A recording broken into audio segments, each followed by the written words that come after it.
मैं doctor Avinash Chandra Singh, consultant neurologist और neurology centre और अग्रिम हॉस्पिटल वाराणसी से। सितंबर माह का महीना अल्जाइमर्स मंथ के रूप में मनाया जाता है और 21 सितंबर को हर वर्ष वर्ल्ड अल्जाइमर्स डे मनाया जाता है। यह डे मनाने का मुख्य उद्देश्य यही है कि लोगों को डिमेंशिया, जो कि बहुत ही कॉमन बीमारी है, इसके बारे में जागरूक कर सके कि इसके कारण क्या है और इससे बचाव कैसे कर सकते हैं। विश्व में इस समय लगभग 2.5 करोड़ लोग अल्जाइमर्स डिमेंशिया से ग्रसित हैं। डिमेंशिया तब बोला जाता है जबकि लोगों को जो भूलने की तकलीफ है वो आपके रोजमर्रा की दिनचर्या को असर डालने लगे और आप अपने काम को न कर पाए, तभी उसे डिमेंशिया कहते हैं। क्योंकि भूलने की जो दिक्कत है वो कभी ना कभी किसी न किसी को कभी न कभी होती ही है, लेकिन हर भूलने वाली दिक्कत को डिमेंशिया नहीं कहते हैं। और डिमेंशिया का इलाज भी संभव है, क्योंकि कई जो डिमेंशिया है वो रिवर्सिबल होते हैं, मतलब किसी कारण से होते हैं। जैसे कि आपको ब्लड प्रेशर हो, शुगर हो या स्ट्रोक हुआ हो, तो अगर आप उन चीजों को कंट्रोल करके रखेंगे तो आपके जो डिमेंशिया होने के जो चांसेस हैं वो कम हो जाएंगे। और कई बार वेजिटेरियंस में विटामिन की कमी होती है, खास करके B12, जिससे उससे भी आपको भूलने की तकलीफ हो सकती है। वो भी अगर उसका कारण पता चले तो आप उसको ठीक कर सकते हैं। अभी जो वर्ल्ड अल्जाइमर्स डे मनाया जा रहा है, वो जो अल्जाइमर्स डिमेंशिया है वो तब होता है जब आपकी जो ब्रेन की कोशिकाएं हैं वो अमूमन धीरे धीरे कम होती जाती हैं,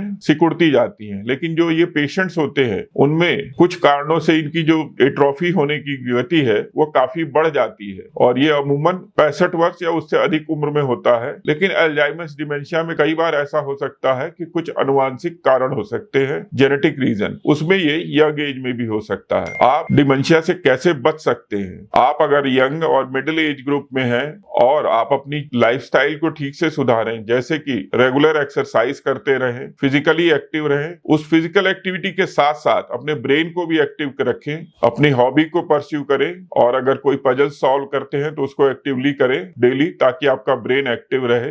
दूसरी एक सबसे जो नेग्लेक्ट आने वाली चीज है वो है नींद, स्लीप आपकी पूरी होनी जरूरी है और खान पान में विशेष ध्यान देने की जरूरत है। फैटी ऑयली चीजों को अवॉइड करें, एडिक्शन को अवॉइड करें, टोबैको किसी भी फॉर्म में और अल्कोहल की मात्रा कम से कम रखें, तो आप डिमेंशिया के होने वाले खतरों से बच सकते हैं। डिमेंशिया, जैसा कि मैंने बताया, कि बहुत ही कॉमन बीमारी है और इस बीमारी का नाम एक जर्मन साइकेट्रिस्ट अलोयस अल्जाइमर, जिसने अपने पहली बार सन 1901 में डिमेंशिया के एक पेशेंट को देखा और उन्होंने इसके बाद उन्हीं के नाम पे अल्जाइमर्स डिमेंशिया का नाम पड़ा। और ये विश्व में सबसे कॉमन डिमेंशिया है और अगर डिमेंशिया मान लीजिए 100 लोगों को है तो उसमें 60% लोग अल्जाइमर्स डिमेंशिया से ग्रसित होते हैं। और इस वर्ष की जो थीम है वो यही है कि लोगों को इसके बारे में जागरूक किया जाए। Ask about the dementia and discuss about the dementia, be open about it, so that we can prevent it and treat it.